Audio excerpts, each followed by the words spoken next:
Yun, napakaganda ng awit na yan. At akmang-akma yan sa ating pong ipagpapatuloy na serye, no, sa Book of Esther na pinamagatan po nating Concealed Yet Active. Okay, at nasa part 7 na po tayo ng ating pong pagtalakay. Babasahin po natin ang Esther chapter 6. Okay? Esther chapter 6 verses 1 to 13. Yan. Okay, so verses 1 to 14 rather. Part 7 na po ito. So babasahin ko po mula sa ang bagong ang Biblia translation. Sundan nyo na lamang po ako sa inyong mga kopya ng Bible. Verse 1, ng gabing iyon ay hindi makatulog ang hari kaya't kanyang iniutos na dalhin ang aklat ng mahalagang mga gawa. Ang mga kasaysayan at ang mga ito ay binasa sa harapan ng hari. Natuklasang nakasulat kung paanong sinabi ni Mordecai ang tungkol kina Bigtana at Teres, dalawa sa mga eunuko ng hari na nagbabantay sa pintuan na nagbalak patayin si Haring Ahasuerus. Sinabi ng hari, anong karangalan at kadakilaan ang ibinigay kay Mordecai dahil dito? Sinabi ng mga lingkod ng hari na naglilingkod sa kanya, walang anumang ginawa para sa kanya. Sinabi ng hari, sino ang nasa bulwagan? Papasok pa lamang ni Haman sa bulwagan ng palasyo ng hari upang magsalita sa hari na bitayin si Mordecai sa bitayan na inihanda niya sa kanya. At ang mga lingkod ng hari ay nagsabi sa kanya, naroon si Haman, nakatayo sa bulwagan, at sinabi ng hari, papasukin siya. Sagay pumasok si Haman at sinabi ng hari sa kanya, anong gagawin sa lalaking kinalulugdan na parangalan ng hari? Sinabi ni Haman sa kanyang sarili, sino ang kinalulugdang parangalan ng hari nang higit kaysa akin? Sinabi ni Haman sa hari, para sa lalaking kinalulugdan parangalan ng hari, ay ipakuha ang damit ng hari na isinuot ng hari, at ang kabayo na sinakyan ng hari, at ang korona ng hari para sa kanyang ulo. At ibigay ang bihisan at ang kabayo sa isa sa pinakapangunahing pinuno ng hari. Bihisan niya ang lalaking kinalulugdang parangalan ng hari at ilibot sa buong lungsod na nakasakay sa kabayo at ipahayag na nauuna sa kanya, ganito ang gagawin sa lalaking kinalulugdang parangalan ng hari. Nang magkagayon, sinabi ng hari kay Haman, ikaw ay magmadali at kunin mo ang bihisan at ang kabayo gaya ng iyong sinabi at gayon ang gawin mo kay Mordecai na Hudyo na umuupo sa pintuan ng hari. Huwag mong bawasan ang anumang bagay na iyong sinabi. Nang magkagayoy, kinuha ni Haman ang bihisan at ang kabayo at binihisan si Mordecai at sakay na inilibot sa buong lungsod at ipinahayag na nauna sa kanya, ganito ang gagawin sa lalaking kinalulugdang parangalan ng hari. Pagkatapos ay bumalik si Mordecai sa pintuan ng hari, ngunit si Haman ay nagmamadaling umuwi, tumatangis at may takip ang ulo. At ibinalita ni Haman kay Zeres na kanyang asawa at sa lahat ng kanyang mga kaibigan ang lahat ng bagay na nangyari sa kanya. Nang magkagay, sinabi sa kanya ng mga pantas na lalaki at ni Zeres na kanyang asawa, kung si Mordecai na siyang pinagmulan ng iyong pagbagsak ay mula sa bayan ng mga Hudyo, hindi ka magtatagumpay laban sa kanya, kundi ikaw ay tiyak na mahuhulog sa harapan niya. Samantalang sila ay nakikipag-usap pa sa kanya, dumating ang mga eunuko ng hari at nagmamadaling dinala si Haman sa salo-salo na inihanda ni Esther. Palayan ng Panginoon ang ating pagbasa sa kanyang mga salita. There was a time, hindi naman masyadong katagalan, siguro naalala pa ng marami sa inyo, na mahilig sa social media, no, na nagkaroon ng trend sa social media kung saan pinopost ng mga tao yung expectations versus reality. Ako kung natatandaan niyan. So, may mga picture, ito yung expectation, ang ganda-ganda. No? Tapos, papakita yung reality, kabaligtaran lahat ng expectations nila. So naging trending yan, baka yung iba sa inyo nakiisa pa diyan, eh, 'no, sa trending na 'yan, 'no, sa mga social media. So many people were fascinated by this, pero ang totoo itong, expectations versus reality na ito na nauso sa social media ay sumasalamin sa mga totoong nangyayari sa buhay ng tao, sa ibabaw ng mundo.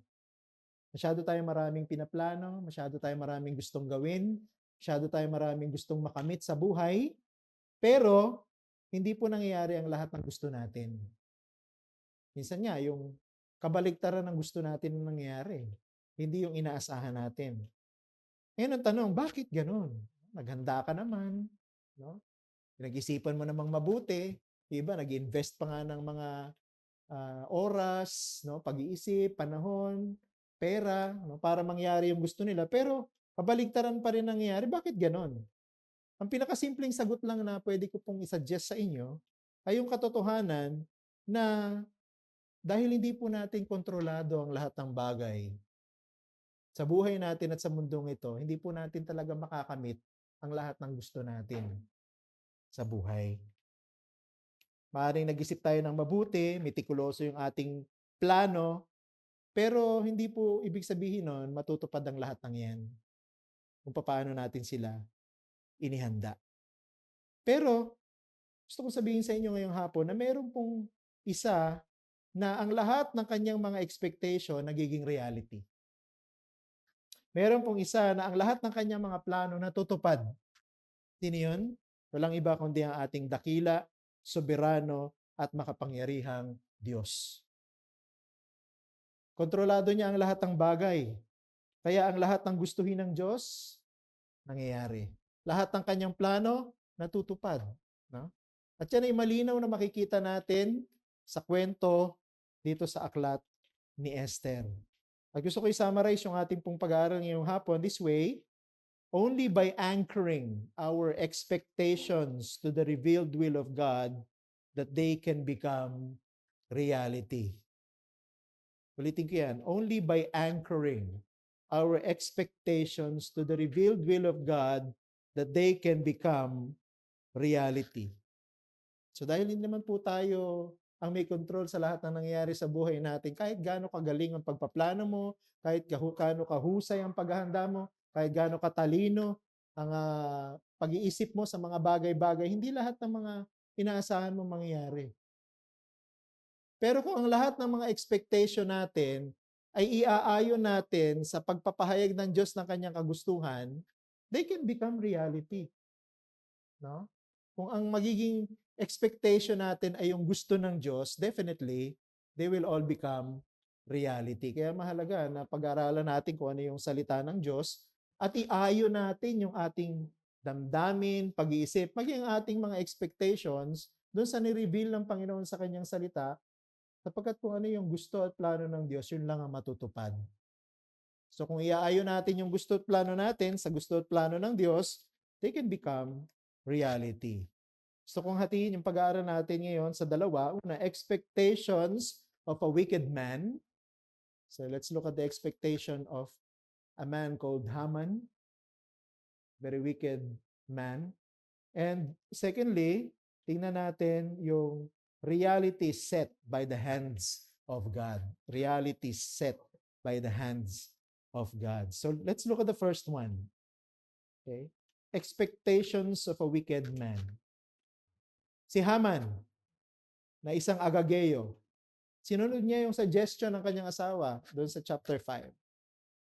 Matatandaan natin yung kanyang friends at sa kanyang asawa nag-suggest. Gumawa ka ng isang bitayan na mayroong taas na 50 cubits. O kung ita-translate natin sa mas naiintindihan nating panukatan, yung 50 cubits ay 75 feet ang taas. Imagine just how tall these gallows are. Sabi ng kanyang asawa at mga kaibigan, pagka nagawa mo na yung bitayan na yan, diyan mo bitayin si Mordecai. Okay? And according to the last verse of chapter 5, kung makikita nyo, mabilis, sabi doon, this idea pleased Haman. So yung idea o yung suggestion na gumawa ka ng mataas na bitayan, yung sobrang exaggerated ang taas, Na pagka binitay mo si Mordecai doon, makikita ng lahat ng tao sa siyudad. Sabi ng talata, this pleased Haman. In other words, yung pong tiyak na kamatayan sa nakahihiyang pamamaraan ni Mordecai, ang tanging paraan na naiisip at tinatanggap ni Haman para mawala yung galit niya. Yun lang ang paraan para humupa yung kanyang sama ng loob at galit. Diba natandaan niyo doon sa chapter 5, no? Binabati si Haman ng lahat, no? Pero si Mordecai hindi siya binabati, hindi yumuyuko sa kanya. Sabi niya, binibigyan ako ng parangal ng reyna, binibigyan ako ng karangalan ng hari, pero etong si Mordecai, hindi ako ginagalang. Nagalit na naman siya, di ba? Masaya-masaya siya pagkagaling dun sa party na sinet ni Queen Esther. Paglabas niya, galit na naman siya. And this was the only way para kay Haman na maalis yung galit niya. Pero wala pong bago no? Pagdating dun sa nagpasya si Haman na maging kaaway ni Mordecai. Wala naman bago dun, di ba? Tao, pagka ginusto niya maging kaaway ng isang tao, pwede niyang gawin. Minsan, ang mga paraan para maging kaaway, napakasimple. Minsan, parang sobrang simple na parang bata, nagiging paraan para mag-away yung dalawang tao. Pag ginustong mag-away, mag-aaway talaga. So, hindi po bago yun na naging kaaway ni Haman si Mordecai o ginustong maging kaaway ni Haman si Mordecai, lalo na pagdating sa politika, di ba, nabanggit ko sa inyo, in politics, there is no permanent friend, only permanent enemies. No? Walang permanenteng kaibigan sa politika. Laging mga magkakaaway lagi ang mga nasa politika. Parang ganyan ang nangyayari dito. Ano? At hindi po yan extraordinary, hindi unusual yan. Minsan nga napapanood natin yan sa news, nakikita natin sa social media. But when Haman decided to annihilate all the Jews, this is a totally different story. Nung nagpasya si Haman na maging kaaway ng lahat ng Hudyo, at nagpasya siya na ipapatay hindi lang si Mordecai, kundi lahat ng Hudyo na nasa kaharian ni King Ahasuerus, pinili ni Haman na maging kaaway ng Diyos. Ulitin ko yan ha. Nung pinili ni Haman maging kaaway si Mordecai, pangkaraniwan sa tao yan. Pero nung pinili ni Haman na patayin ang lahat ng Hudyo, lalaki, babae, bata, matanda, wala siyang ititira kahit isa, pinili niya na maging kaaway siya ng Diyos. Ano ibig sabihin natin yan? By doing this, Haman decided to cut the family from whom the Messiah would be born. Tandaan natin, di ba, nangako ang Diyos na magpapadala siya ng binhi sa pamamagitan ng isang babae na dudurog sa ulo ng ahas, Genesis 3:15. And all throughout the history from Genesis up to this point, tinutupad ng Diyos yung pangako na yun. God was preserving Israel, di ba?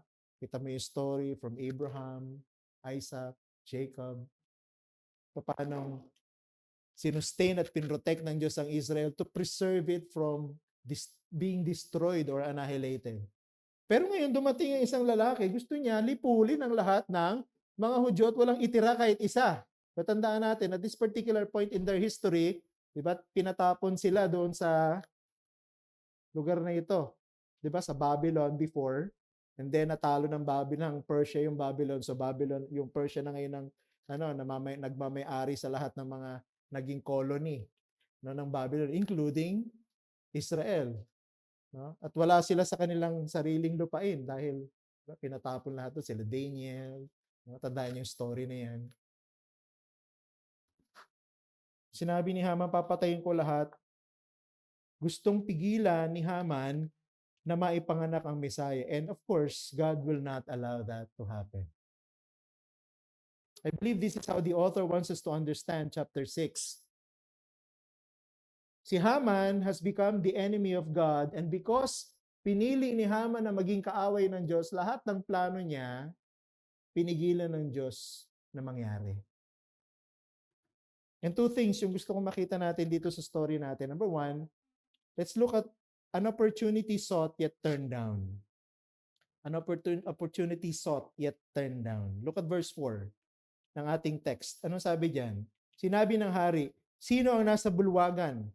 Kapapasok pa lamang ni Haman sa bulwagan ng palasyo ng hari upang magsalita sa hari, nabitayin si Mordecai sa bitayan na inihanda sa kanya. Sinimulan ng author yung chapter 6 with a note na nung gabi na yon hindi makatulog ang hari. Hindi niyo ba naisip? Bakit pagkatapos ng chapter 5, nag-party sila kasama si Haman, Queen Esther. Masaya sila. Pero nung gabi, hindi makatulog si Ahasuerus. So maraming mga suggestion. Siguro masyadong nalasing, masyadong nag-enjoy, masyadong na-excite, so on and so forth. Basta ang simula ng chapter 6, si King Ahasuerus, all of a sudden, nagkaroon ng insomnia. Hindi makatulog. At anong ginawa ni King Ahasuerus nung hindi siya makatulog? Pinatawag niya yung takapagtala at pinabasa yung aklat na nagre-record ng lahat ng mga mabubuting bagay na ginawa para sa Kingdom of Persia. Now, I don't think si Haman naghintay siya sa hari mula nung gabi. Hindi yun ang plot ng story. I think umuwi muna si Haman pagkatapos ng party, galit na galit siya. Siguro nagsusumbong na naman siya sa kanyang asawa, sa mga friends niya. At dahil na-excite siya doon sa suggestion, hindi siya ngayon makatulog, siguro very, very, very early in the following day, hindi pa sumisikat ang araw, pumunta na si Haman doon sa bulwagan ng hari. Natandaan niyo yung nangyari kay Esther, di ba? Hindi siya pwedeng pumunta sa harapan ng hari na hindi siya pinaglalawitan ng gintong setro. Parang ganun yung gustong gawin ni Haman dito. So sobrang excited niya, nahilingin niya dun sa hari na payagan siya na bitayin si Mordecai dun sa pinatayo niya napakataas na bitayan. Hindi siya siguro makatulog. Inagahan niya ang punta doon sa bulwagan ng hari para hingin ang pabor na bitayin si Mordecai doon sa napakataas na bitayan na ginawa niya. Si Haman, napaka-decisive na tao. No? Kung ano yung gusto niya, gagawin niya. Hindi siya nagsasayang ng pagkakataon. No? At mismo, gumagawa ng pagkakataon para yung lahat ng gusto niya, may sa katuparan niya. Nagplano siya ng maaga at ang pinlano niya, gusto niyang gawin on time. No? Sabi, nagpagawa siya. Kinabukasan, gusto niya agad gamitin yung bitayan para bitayin si Mordecai. Ganun siya ka-decisive. But sadly, the opportunity that he was seeking for was turned down. Hindi po tinawag ng hari si Haman para makuha niya kung ano yung gusto niya. Tinawag po ng hari si Haman para gawin yung ayaw niya. Di ba? Nakakatawa itong story na ito sa chapter 6. No? Excited si Haman. Ito na, gagawin ko na. Sigurado hindi ako iti-turn down ng hari sa gusto kong gawin. Patayin si Mordecai. Doon sa bitayan na hinihanda ko. This is a very impressive gallows. Siguro pati si King Ahasuerus hahanga sa ginawa ko. Hindi niya siguro sabihin, huwag kong gawin. Baka sabihin niya, gawin ko agad. So marami siyang expectation. No? And this is his opportunity para makuha ang gusto niya. Kaya lang, ang nakuha niya, yung hindi niya gusto. Look at verse 6a. Sagay pumasok si Haman at sinabi ng hari sa kanya, anong gagawin sa lalaking kinalulugdang parangalan ng hari? Dito na nagsimulang maging nakakatawa yung storya na ito sa chapter 6. Na, alam niyo, yung Diyos natin minsan, nagpapatawa din siya. Lalo na dito sa story na ito ni Haman. No? Ni-record ng Diyos sa kanyang Bible. It's a very comical story. No? Especially kung alam mo yung buong storya ni Esther. Dito nag-start yan sa particular chapter na ito. Haman thought, yung sinasabi ng hari na gusto niyang parangalan siya. Ano sabi dun sa second part ng verse 6? Sinabi ni Haman sa kanyang sarili, sino ang kinalulugdang parangalan ng hari nang higit kaysa akin? Ako yun. Na? Grabe naman to si King Ahasuerus. Hindi siguro. Yung excitement siguro ni Haman na doble. No? Natatapos lang ng party the other night kasama si Queen Esther, 'di ba? Exclusive, no? Si King Ahasuerus lang, tapos si Haman, tapos si Queen Esther. Sila lang, walang kasamang iba. According to our story in chapter 5. Tuwa siguro siya, excited na excited siya. Napaka-special ko sa king na ito. No? Tapos ngayon, nag-iisip na naman siya na parangalan. Ako! No? Nandun si Haman sa bulwagan ng hari na napakaaga ng umaga bago pa sumikat ang araw. Iniisip niya na dadagdagan ng hari yung pagkilala sa kanya. Tatandaan ninyo, di ba, kaka-promote lang niya bilang prime minister.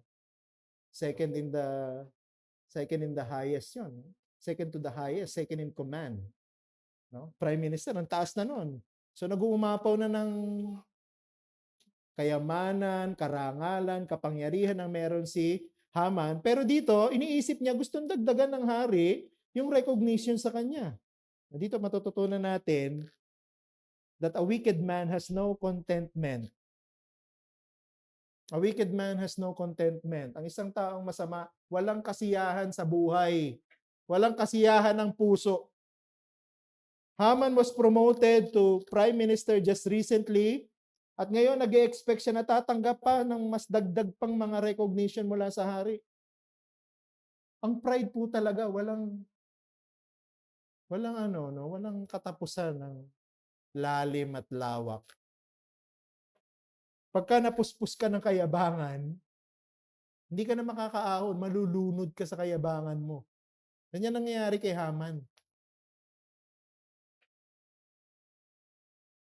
At ang kambal po ng yabang ay pagiging ganid. Pride has a twin, and the twin of pride is greed. For Haman, the only other option for him to be satisfied is to receive more honor. Para sa isang mayabang na tao, para sa isang taong sakim o ganid, ang pagpapasaya lang sa kanya, dagdag pang karangalan, dagdag pang pagkilala, dagdag pa na pagpuri ng mga tao.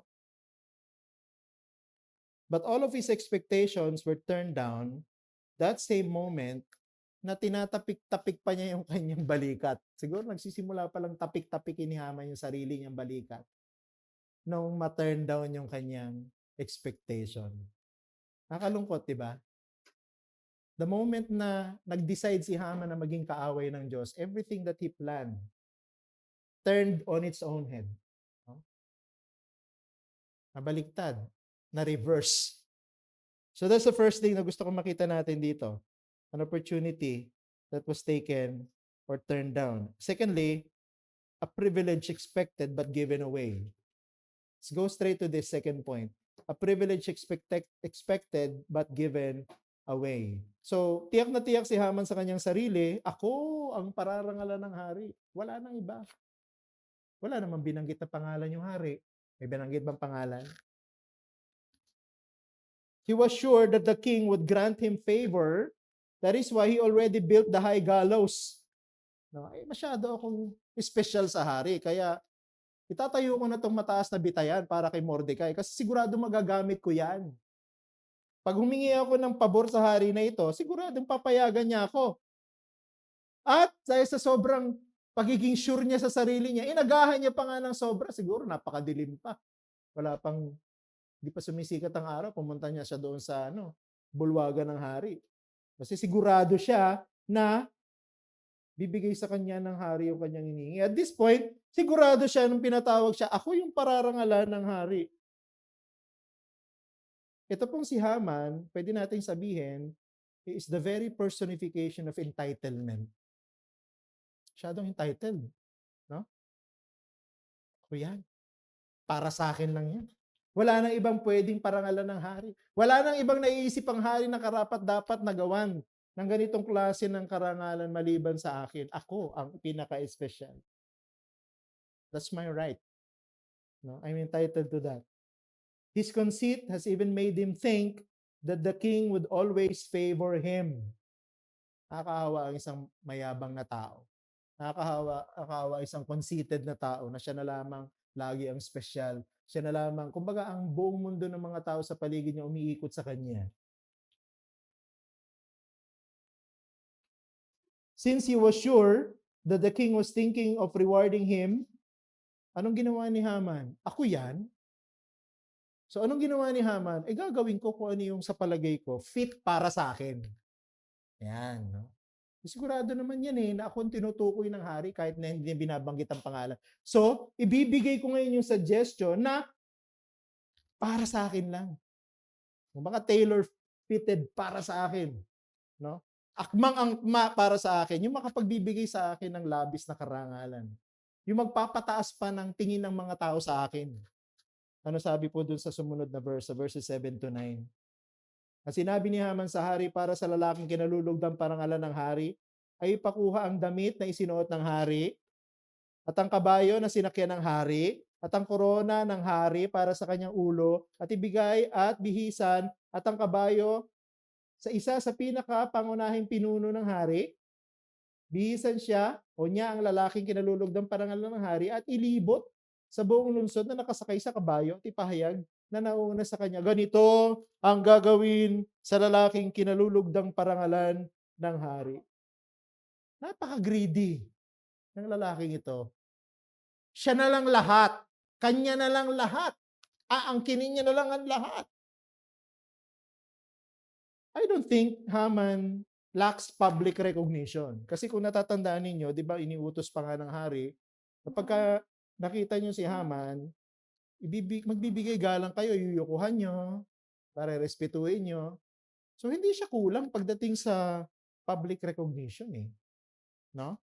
Siguro, baka nagsasawa na nga siya ng kayuyuko ng mga tao sa harapan niya. Meron lang talagang ayaw yumuko sa kanya si Mordecai. No? Kahit anong gawin niya, hindi siya niyuyukuhan ni Mordecai. Remember that people lower than him pay him respects by bowing down to him. This is Haman not seeking public attention sa kanyang suggestion. Hindi public attention ang gusto niya sa suggestion na ito. Para sa akin, I think, he wants to be given the honor that belongs to the king. Alam ni Haman na mas mataas na lang sa kanya yung trono ng hari. Alam ni Haman na ang mas mataas na lang sa kanya si King Ahasuerus. At para sa isang mayabang, masama, at ganid na tao na katulad ni Haman, masasatisfy lang siya kapag nakuha niya yung mga gusto niya. Naabot kamay niya. So abot kamay niya na yung trono ni King Ahasuerus. Haman knows that the only thing that will satisfy him is to experience how it feels to become king. Bagamat siguro alam ni Ahasuerus, ni Haman na hindi siya magiging kapalit ni King Ahasuerus kahit kailan. Tandaan natin, di ba, sa dugo ng isang tao ang pagmamana ng pagiging hari. O alam siguro ni Haman yun, hindi siya magiging hari. Pero ito na yung pagkakataon niya para maramdaman at maranasan kung ano ibig sabihin ng maging hari. Kaya yun yung sinuggest niya. Nakita niyo yan? A scholar, nakakatawa ito, a scholar even suggested na kaya pumayag si King Ahasuerus na tanggapin yung napaka-greedy na suggestion ni Haman, baka nababasa na rin ni King Ahasuerus na very greedy nga itong si Haman. Very selfish, very full of pride itong tao na ito na napili niya na i-promote bilang prime minister. Na hindi ko reject yung possibility na alam ni King Ahasuerus na very greedy si Haman. And probably, this is one of his ways of teaching Haman a lesson. No? Kumbaga, alam siguro ni King Ahasuerus, di ko di-deny yung possibility, alam naman natin ng intelligence sa mga ganitong klase ng kingdom, magagaling at very strict. Paaring alam na rin niya na obserbahan niyo, may nakapag-tip na rin sa kanya, hindi natin alam.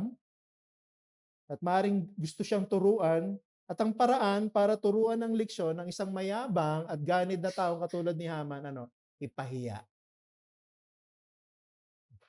Mapahiya. Well, We will never know kung tama nga itong ating deduction na ito. Pero one thing is for sure, nung sinabi ng hari na meron siyang taong gustong parangalan, hindi po si Haman yung iniisip niya. Hindi si Haman. Ang sabi dun sa verse 10, at nakakatawa to, nang magkagayoy, sinabi ng hari kay Haman, ikaw ay magmadali. Tinan niyo, yung parang, ewan ko kung merong kaunting ano to, yung, no, may kaunting pagtuya yung ginagawa ni King Ahasuerus dito kay Haman. No? Or may konting sarcasm, I don't know. Sabi niya, ikaw ay magmadali at kunin mo ang bisan at ang kabayo gaya ng iyong sinabi at gayon ang gawin mo kay Mordecai na Hudyo. Na umuupo sa pintuan ng hari, huwag mong bawasan ang anumang bagay na iyong sinabi. Diba nakakatawa yan? Sure na sure ni Haman na siya yun. Kaya nga nag-isip siya ng paraan para parangalan yung kanyang sarili na sa palagay niya fit na fit para sa kanya. And then all of a sudden, sabi ni King Ahasuerus, sige, gawin mo lahat ng sinasabi mo. Pero gagawin mo kay Mordecai. Hindi rin natin alam kung alam ni Haring Ahasuerus yung away ni Haman tsaka ni Mordecai. Probably alam niya. Diba? Hindi naman nawawala mga chismosa sa sa mga kwento natin sa buhay eh. Maring may nakapag-chismis na rin kay King Ahasuerus na ganun, may galit si Haman kay Mordecai kasi hindi siya niyuyukuan. We don't know. Pero isang bagay yung sigurado para sa akin dito, na-surprise si Haman. Surprise, surprise, Haman. No? Nung narinig niya, hindi ikaw, kundi si Mordecai. Just imagine, kung ano yung naramdaman ni Haman pagkatapos niya marinig niya mula mismo sa bibig ng hari. Sige, gawin mo lahat yung hinahanda mo na yan. Parangalan mo si Mordecai. Tandaan ninyo, ang sabi niya dun sa suggestion niya, piliin mo yung pinakamataas na tao sa kaharian at siya yung gagawa nito dun sa lalaking gusto mong kalugdan na magdadamit sa kanya, na damit ng hari at magsasakay sa kanya sa kabayo at mag-iikot sa kanya sa buong city. At sisigaw, ito yung gusto ng hari na gawin sa mga gusto niyang parangalan. Yung pala siya yung pinakamataas na tao na yon. Prime Minister din mismo ang magpaparangal sa isang lalaking simple, siguro simpleng worker lang sa government, ang pangalan ay Mordecai. Tingnan nyo. Pag pinili nating maging kaaway ng Diyos, lahat ng plano na gawin natin sa buhay na ito, babalik ta rin niya. Para parusahan. Para ipahiya. Ganyan ang ginawa niya kay Haman. Haman decided to become an enemy of God. At anong ginawa ng Diyos? Okay.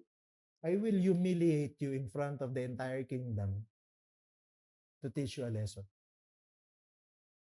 So ito yung expectation ng isang wicked man and everything turned on its own head because God didn't want everything na pinlano niya na mangyari. Okay? So tingnan natin yung pangalawa. So ito yung expectation ng isang evil person. What are the realities in the hands of God? Ano yung mga katotohanan? In the eyes of the unbelieving world, ang lahat po ng nangyari dito, pwedeng sabihin coincidence, nagkataon. No? Kung hindi ka Christian, sabihin mo, ito namang kwento ni Esther, puro mga coincidences. Pero hindi po ako naniniwala na pagka ang coincidence ay sunod-sunod, coincidence pa rin. Ano yung ibig sabihin? More than one coincidence is more than just coincidence. Hindi mo pwedeng sabihin nagkataon lang. Sunod-sunod na nagkataon, pwede ba yon? Pero kung titingnan mo din sa story natin, sunod-sunod yung nagkataon. Tingnan mo ha. Simulan natin dun sa si King Ahasuerus nung gabi na yun nagkaroon ng insomnia. Nagkataon lang ba yon? Pwede natin sabihin, siguro nagkataon lang.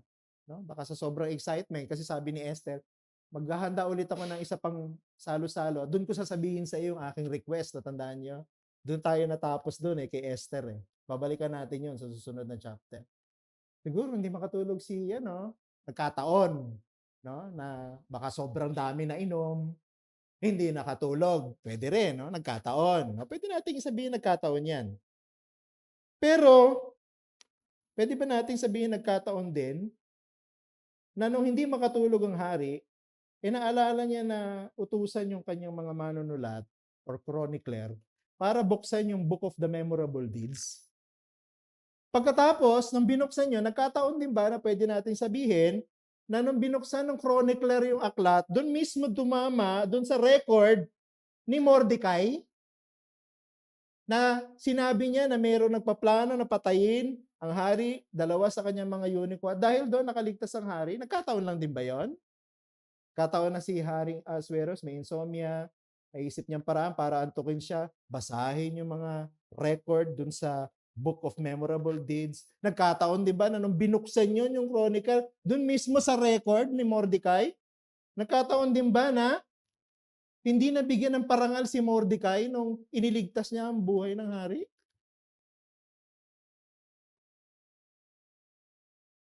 Nagkataon lang ba lahat yan? Siguro kung hindi ka Christian, sabihin mo, nagkataon lang siguro talaga lahat yan. Pero kung hindi ako naniniwala na nagkataon lahat yan, para sa akin, divine providence yan. Divine providence yan. We do not need to mention God's name in order to teach that He is at work. Tandaan natin sa Book of Esther, hindi binanggit ang pangalan ng Diyos from beginning until the end. Pero hindi ibig sabihin wala ang Diyos. Hindi ibig sabihin hindi kumikilos ang Diyos. Hindi ibig sabihin walang ginagawa ang Diyos para patupad yung kanyang plano.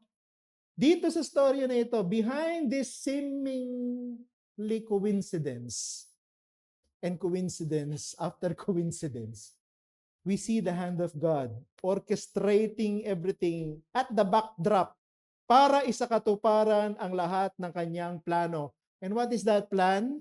To preserve Israel. Nasa likod ng lahat ng pangyayari na ito, na akala na marami nagkataon lang, hindi nagkataon yan. Tinakda ng Diyos yan. Ang lahat ng mga nangyari na yan, para unti-unting ma-expose ang kasama ni Haman at maipahiya si Haman na piniling maging kaaway ng Diyos. Over and above that expectations or these expectations of the evil man called Haman are the realities that God Almighty has set for His own people. God is sovereign. At kahit gaano kagaling, kamitikuloso, kaingat ang pagpaplano ng isang masama, ganid at mayabang na taong pangalan ni Haman, kayang-kayang baliktarin ng Diyos lahat yon. Kayang-kaya ng Diyos na i-frustrate ang lahat ng yon, especially kung lahat ng ginagawa ng tao na ito ay banta sa plano ng Diyos. Wala pong pwedeng sumalungat sa plano ng Diyos. Masamang tao man yan, kahit Christian, hindi tayo pwedeng sumalungat sa plano ng Diyos. Bakit? Try nating sumalungat sa plano ng Diyos, try nating sumalungat sa kalooban ng Diyos, tayo ang babaliktad. Just like this man. He tried his best, but God turned everything around. God reversed everything. Sabi ng iba, coincidence lang yan. Hindi. This is by the divine providence of the mighty hand of God to preserve Israel. So tingnan natin two things here. Number one, the humiliation of Haman. So in the hands of God, sa kanyang pagtupad ng kanyang layunin, isa sa kanyang ginawa, ipinahiya si Haman. It was not King Ahasuerus who humiliated Haman, it's God. Haman got so excited to think that the king must have liked him so much na inisip niya paparangalan siya ulit pagkatapos ng kanyang promotion as prime minister. Tandaan niyo, everything was so fast in chapter 7, kung mababalikan po ninyo.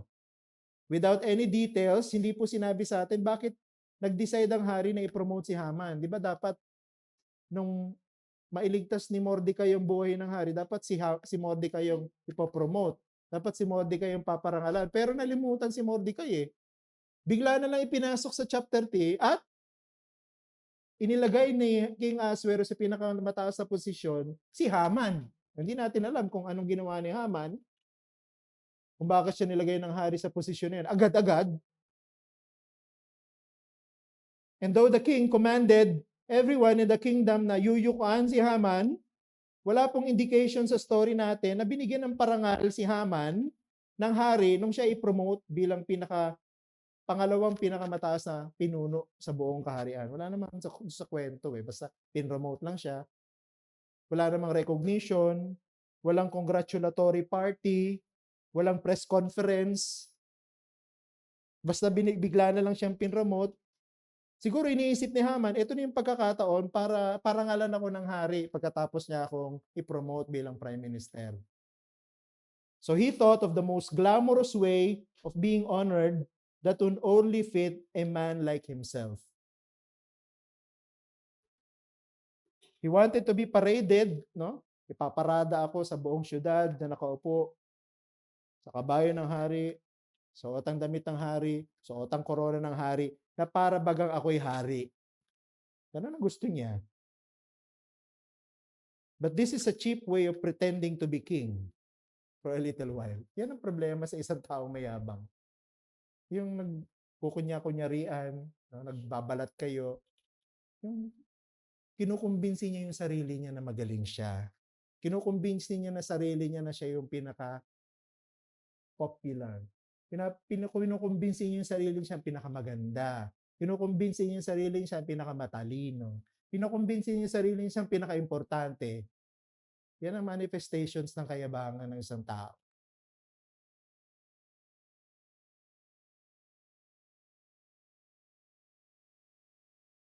Pero wag nating kakalimutan na kung si Haman po ay masamang tao, mas masamang tao sa kanya si Ahasuerus. Kung masamang tao si Haman, mas masamang tao si Ahasuerus sa kanya. Mas evil, mas wicked, mas proud. And I believe, kaya nag-agree si King Ahasuerus sa mga suggestion ni Haman, meron din itong ulterior motive sa kanya. Why do you think hindi ni-reveal ni Ahasuerus yung pangalan ng taong gusto niyang parangalan? Di ba? Tatanungin mo yan kung nagbabasa ka. At hindi sinabi ni Ahasuerus kung sino. Bakit nung tinatanong niya si Haman, wala siyang binanggit na pangalan? Di ba? Tatanungin mo yan Bakit nga ba hindi niya sinabi kung sino? Siguro, gusto niya ring maging katawa-tawa si Haman, no, by making a fool out of him in the end. Siguro alam niya gaano ka-greedy itong si Haman, so he wanted to teach him a lesson. Pero ang totoo niyan, si Haman at saka si Haring Ahasuerus hindi nila alam na mayroon pong mas makapangyarihan kaysa sa kanila na kumokontrol sa lahat ng mga nangyayaring sitwasyon sa buhay nila. At yun ay Diyos. Remember, Haman was there very early in the morning because he wanted to ask the king, payagan mo akong bitayin ko si Mordecai doon sa ginawa kong napakataas na bitayan. But God has better plans for Mordecai. Plano ni Haman, bitayin si Mordecai.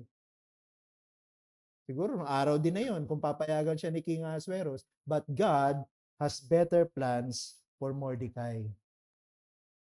He didn't just want to protect him from the plot of Haman. God wanted to humiliate Haman. Ang Diyos ang nagpahiya kay Haman. Kaya tandaan natin yung sinabi sa James chapter 4 verse 6. Totoo ito, God opposes the proud. God opposes the proud. Kalaban ng Diyos sa mga mayayabang. Kung ayaw niyo pong maniwala, subukan niyo. Subukan po ninyong magyabang sa Diyos. Subukan po ninyong salungatin ang gusto ng Diyos. Subukan po ninyong suwayin ang gusto ng Diyos. And you will know that God opposes the proud. Pangalawa, after the humiliation of Haman, we see the rescue of Mordecai. Pwede natin sabihin, God humiliated Haman so that he could rescue Mordecai. In this chapter, the death of Mordecai has become more imminent. Pwede tingnan mo, nakaset na po yung date kung kailan papatay lahat ng Hudyo. Parang sa kwento natin, next year pa yung mangyayari. Diba, nagpalabunutan pa nga si Haman kung kailan pinakamagandang date, umabot sa next year pa. Meron na silang sinet na date para patayin lahat ng Hudyo. Pero at this particular point in our story, mas mauna pang mamamatay dapat si Mordecai. Kasi Sa isang taon pa dapat mamamatay yung mga Hudyo, pero si Mordecai gusto ni Haman mamatay na ngayon, araw na to. Kaya siya pumunta sa hari para hilingan na bitayin si Mordecai doon sa pinatayo niya napakataas na bitayan. He wanted yung kanyang number one enemy na mamatay months before mamatay ang lahat ng mga Hudyo na kalahi niya. But God wanted the contrary. Ang gusto ng Diyos kabaligtaran sa gusto ni Haman. Alam ni Haman that he cannot go against the will of the king. So the next thing we know, hindi niya naman pwedeng salungatin yung gusto ng hari.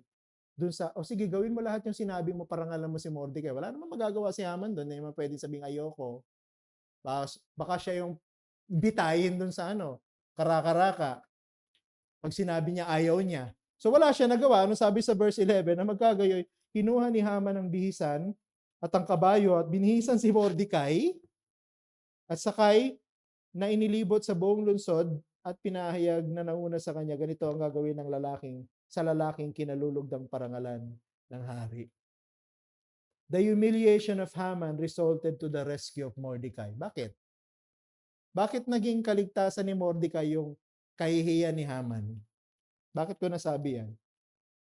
Sapagkat matapos ang lahat ng ito, hindi na po masasaktan ni Haman si Mordecai. Diba? Siya yung lalaking gustong parangalan ng hari eh. Hindi na po pwedeng saktan ni Haman si Mordecai. Kaya po yung pagpapahiya ng Diyos kay Mordecai dito sa storya na ito, dahil sa kanyang kayabangan at dahil sa kanyang paglaban sa kanya at sa kanyang bayan na pinili, yun ang ginamit ng Diyos para iligtas si Mordecai. At ano ang makikita natin ng reaction ni Mordecai? Nonchalant.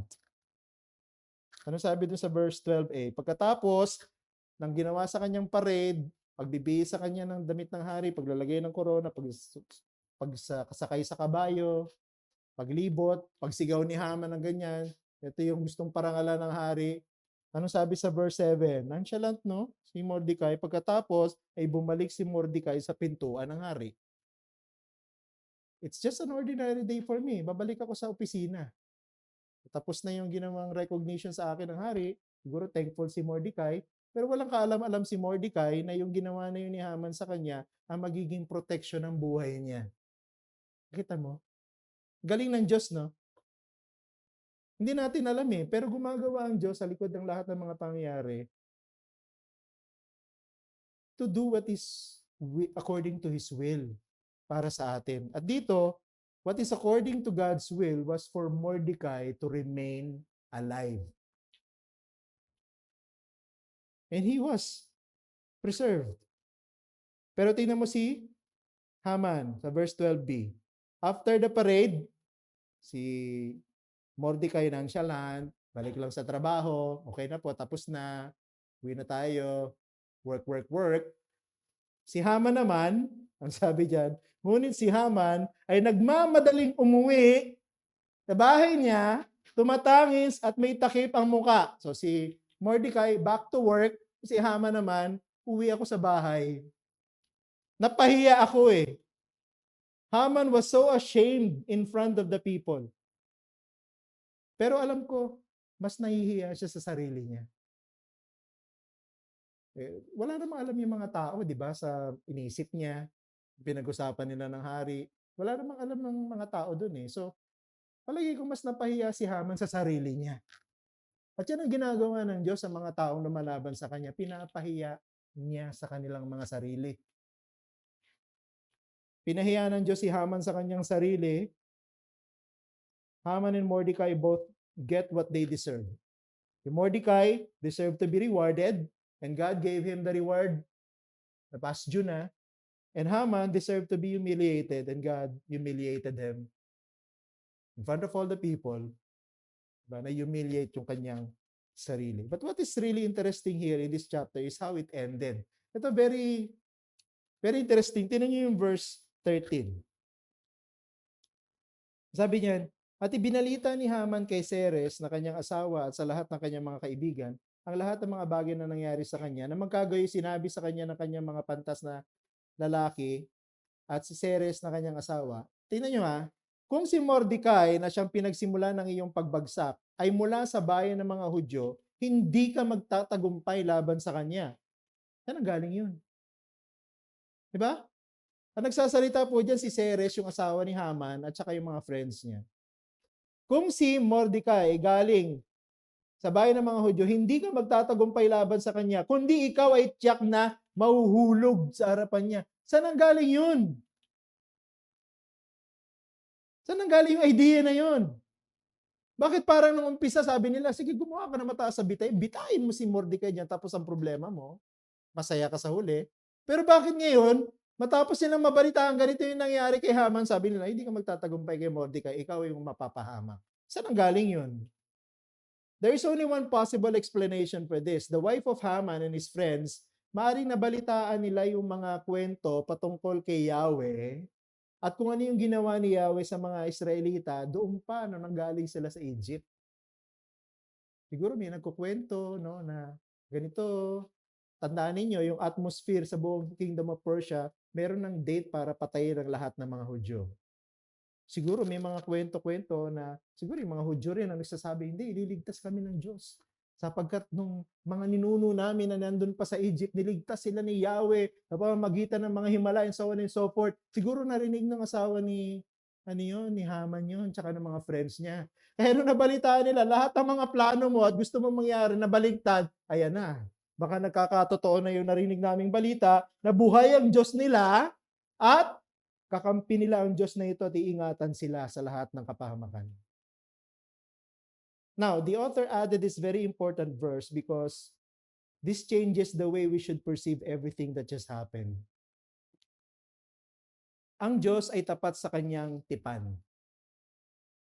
Ang Diyos ay tapat sa kanyang mga pangako. At hindi kalilimutan ng Diyos yung pangako niya sa mga ninuno ng mga Israelita na sila ay bibigyan ng sarili nilang lupain at sila ay gagawing malaking bayan at sila ay iingatan basta sila ay susunod at magpapasakop sa Kanya at magmumula sa kanilang hari, sa kanila ang hari ng mga hari at ang Panginoon ng mga Panginoon, ang Mesyas. The plan of God to redeem sinners is already in motion. Doon pa man sa hardin ng Eden, nung nabagsak si Adan at saka si Eva sa kasalanan, plano ng Diyos, ginagawa niya na. Papadala niya ang binhi sa pamamagitan ng babae sa mundo na ito. Darating ang Mesaya at walang sino man kahit na si Haman ang pwedeng pumigil. Plano ng Diyos. Walang sino man kahit si King Ahasuerus ang pwedeng pumigil. At dito sa story na to, ginamit pa nga ng Diyos si King Ahasuerus para ipahiya si Haman at baliktarin ang lahat ng kanyang plano. Nakita mo, ang pagiging soberano ng Diyos. No one can prevent the will of God from happening. Not even Haman, not even Satan. God cannot allow the annihilation of the Jews to happen. Hindi papayag ang Diyos na malipol ang mga Israelita. Sapagkat pag nalipol ang mga Israelita, hindi ipanganganak ang Kristo. Dahil sinabi ng Diyos sa kanyang tipan, magpapadala siya ng tagapagligtas at siya magiging tagapamagitan ng bagong tipanan sa pamamagitan ng kanyang perpektong pagsunod, sa pamamagitan ng kanyang perpektong sakripisyo, matutupad yun. At alam natin, tinupad ng Diyos ang lahat ng kanyang sinabi. At sa mga susunod pang chapter dito sa story na ito, you will see how God reversed everything for His own favor. At sa pag-reverse ng Diyos ng lahat ng bagay para sa kanyang pabor, niyurakan niya ang lahat ng kagustuhan ng sinuman na lumalaban sa kanya. Yung panawagan sa atin ng Ebanghelyo, huwag nating labanan ng Diyos na ito na tumatawag sa atin para maligtas. Lagi natin naririnig yung gospel eh. Lagi natin naririnig yung invitation. Namatay na si Jesus, dumating na yung Messiah eh. 'Di ba? Nasa langit na nga siya. Kumpleto na yung kanyang ginawang paraan ng pagliligtas. All you have to do is to put your faith in Him. Pero lagi mo naririnig, pero wala kang response. Di ba para kang si Haman na sinasabi mo, I don't need God. I can save myself. No? Kaya ko to. Para kang si Haman, nagyayabang ka sa harapan ng Diyos. At kung patuloy kang magyayabang sa harapan ng Diyos, ipahihiya ka rin niya balang araw katulad ng ginawa niya kay Haman. And He will reverse everything before your very eyes. At pag dumating yung time na yon, wala ka na magagawa. Pero sana huwag mo nang hintayin yun. Ngayon pa lamang nabuhay ka, nakikinig ka sa preaching ng gospel, inaalok, yung pinangako na Messiah noon, pinreserve ng Diyos, hindi niya hinayaang mamatay si Mordecai, hindi niya hinayaang mamatay yung mga Hudyo, ang nag-o-offer ngayon ng kaligtasan sa iyo. Sana, i-consider mo. I-consider mo itong ebanghelyo ng ating Panginoong Jesucristo. Manalangin tayo. Aming Ama, maraming salamat po sa kwento na ito. We're so fascinated by this story, the details, the sophisticated storyline. Pero more so, we are astonished and awed by you, our God. Kapagkat sa lahat ng nangyayari, sa likod ng lahat ng mga pangyayari na ito, nandun ka, kumikilos ka, gumagawa ka kahit na hindi binabanggit ang pangalan mo. Pagkat hindi mo kailangan ng pagbanggit ng tao para lang pumilos ka. Gagawin mo kung anong gusto mo. With or without the knowledge and consent of anyone. Because you are sovereign. Salamat po. Kapagkat ikaw yung sovereign na nagligtas sa marami sa amin dito, at sana ikaw din yung sovereign na magligtas pa ng iba. Na hanggang ngayon, para silang si Haman na nagyayabang sa harapan mo, at sinasabing, hindi ko kailangan ng Diyos. Hindi ko naman kailangan ng gospel na yan. Hindi ko naman kailangan ng kaligtasan na yan. Dalayan ko, Panginoon, sana dumating yung point, ipahiya mo rin sila sa sarili nila at makita nila na hindi nila kayang labanan ang gusto mo at ang paraan mo ng pagliligtas at kilalanin at magpasakop at manampalataya na ito lang ang paraan na available para sa kanila. At maligtas sila sa pamamagitan ng aming Panginoong Jesucristo na nilayon mo na maipanganak. Pinigilan, hinadlangan ng maraming beses ni Satanas ang kanyang mga alipin, pero nagtagumpay ka pa rin sa huli. Kaya salamat po. Ito kami dalangin sa pangalan ni Jesus. Amen. Tayo pong lahat ay tumayo.